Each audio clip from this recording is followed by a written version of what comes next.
So a lot of changes have happened since our last ride along video. Welcome to the channel. I am Mike's twin brother on his channel, Your Driver Mike. So if you didn't see on our last stream, so Grubhub was recently acquired in a massive food delivery deal. So I'm driving food delivery right now. I'm gonna take you along with me. We're gonna see how much money I made and see if any changes happen from Grubhub, Uber Eats, or DoorDash. So when we talk about food delivery, we talk about choices, and you get choices from multi-apping. That is driving more than one app at the same time. So am I gonna get different orders from Grubhub because of this whole acquisition? Is DoorDash going to be consistent? What about Uber Eats? Which is really the best time or best app to drive on? How much money are we going to make? My first order from Grubhub after the merger. Let's see how this is from JJ Poke. Now, if you don't know, or if you're new to the food delivery space, Grubhub does not show you the mileage. They're the only app that does this. And this is not a good thing if you're a driver. You can't tell how far am I driving for the dollars they're showing me. Now, I have heard from some of you, Grubhub has begun to show you the mileage, not yet on my app. So let's go ahead and take this order from JJ Poke and see the next orders. So I want to share my game plan and maybe some things that you should be thinking about. So as you go on the road, or maybe you're a new driver thinking about driving, whenever you start, you really do want to have a plan in place. Now, I'm driving through Oakland right now. There's students everywhere, and that's a good thing. That means it's busy. So my goal is near $30 an hour. Of course, there's no guarantee that I'm going to reach that, but knowing my marketplace, I have a fairly good shot. So I'm gonna go ahead and shoot for that number. Let's see if I come close, but we're gonna continue on and accept our next order. All right, guys, so we're continuing our ride along video. So when it's so busy, we talk about multi-apping, and that's a way to get around when it's slow.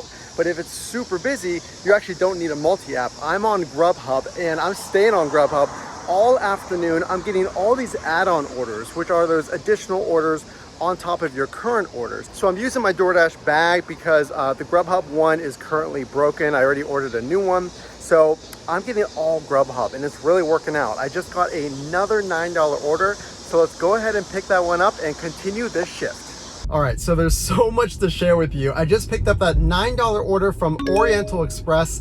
Now, when it's super busy like this, and again, it might not be busy in your area. If it is not busy, you want a multi-app, and you might want to try driving the dinner rush later into the evening, 9 p.m., 9:30 p.m. if you can. But if you do have some choices, and you should be getting more orders around this time, if you live anywhere near hotels, universities, all those families are coming into town to drop off their students.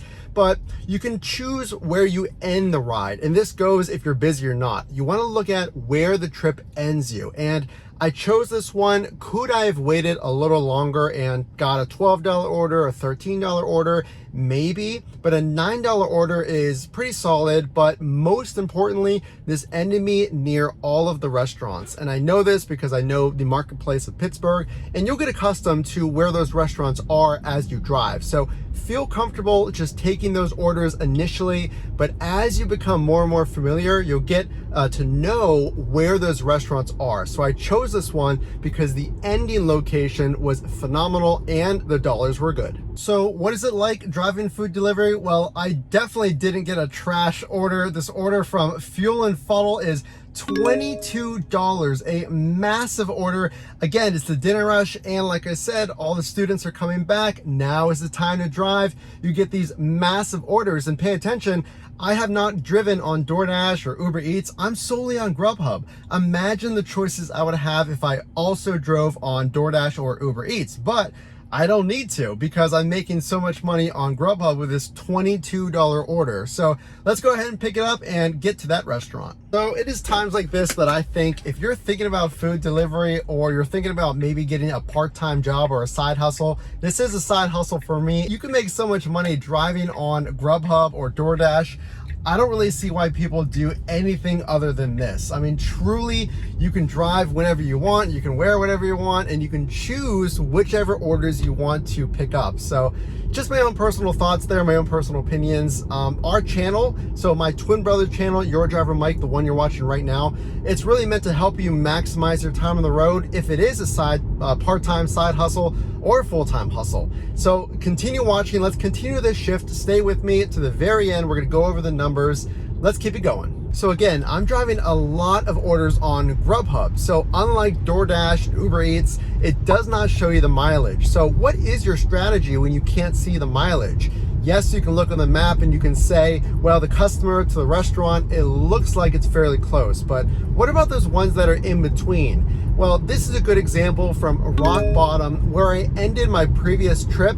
This one was actually across the river and I have to get back on the highway as well. So kind of on paper, it doesn't sound like a very good trip, but for $14, it actually ends me fairly close by to those restaurants. I do have to drive a little bit to get back, probably 3 minutes. So for the distance, being that it's right across the river, I'm gonna take this one because trust me, you don't often get those $14, $15 or $22 orders. I'm absolutely gonna take it, and that's what I would recommend to you. When you're looking at the map, if it's a very, very far distance, do not take it. There's no dollar amount that's worth driving across the entire city or way into the suburbs. But if it's across the river, if it's a few blocks down the road, if it's not in a typical area, because I don't typically like to cross the river just for traffic reasons, this one was close enough. Well, for $14, I'm taking that every single time. So a good way to double check yourself, I actually just thought of this for that last order from rock bottom. Well, once you plug in the GPS, it'll show you the mileage. So after you click accept, it's gonna show you the mileage. In this case, I think it was an 8-minute drive, but the miles were about 3.3 miles. So again, I'm getting paid $14, $15 to drive maybe 4 or 5 miles all together, because remember, I have to go back to the restaurants. That's a pretty good payout. That's what we want you to see. At least a $2 pay per mile. How much is it paying you for the miles driven? So I'm making 14, 15 bucks. I'm driving 4 to 5 miles. That ratio is awesome. A good way to double check yourself that I just thought of, using that GPS after you accept the order to just confirm you made a good decision. So sometimes I feel when I'm driving, and maybe you feel this way, when you're really in that rhythm, it feels so good. And if you're a new driver, or maybe you drive another app like DoorDash or Uber Eats because we're doing a lot of Grubhub, I am telling you, once you get in the zone, or maybe one of those apps are really popular in your town or city. So if you've been driving and you're complaining about, well, it's really slow in my area, we're not a large city, and you're only driving on Uber Eats or DoorDash, I am telling you, when I signed up for Grubhub, I was doing fairly well on DoorDash and Uber Eats, and now I'm absolutely crushing it on Grubhub. I really wasn't a big believer. I said, you know what, DoorDash and Uber Eats, it's giving me plenty of orders.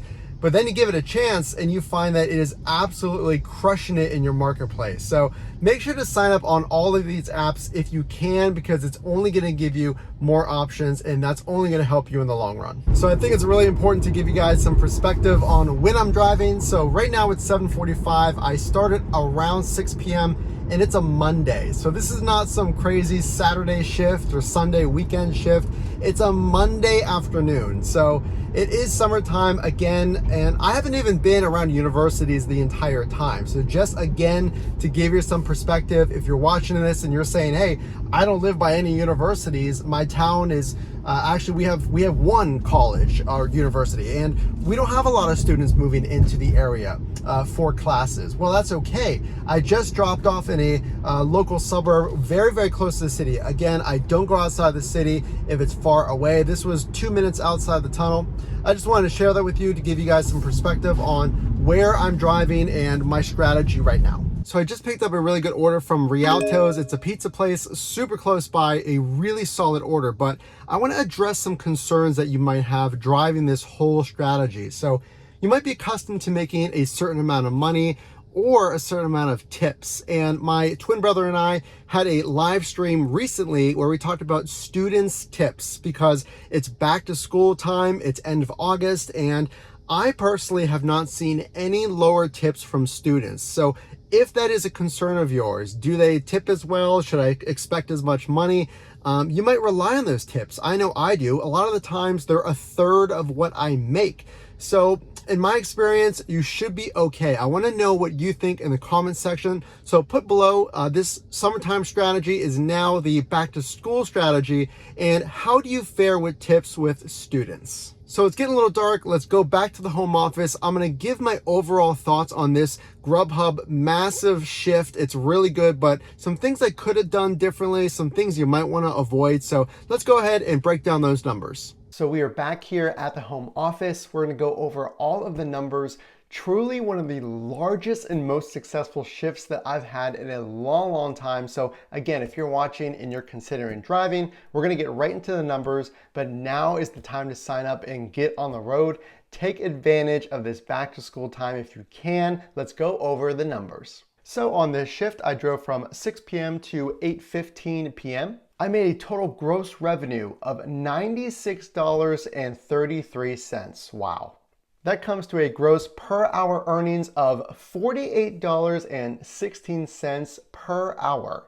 We completed a total of 8 deliveries. We made a total of $54.21 in tips, averaging $6.77 per tip.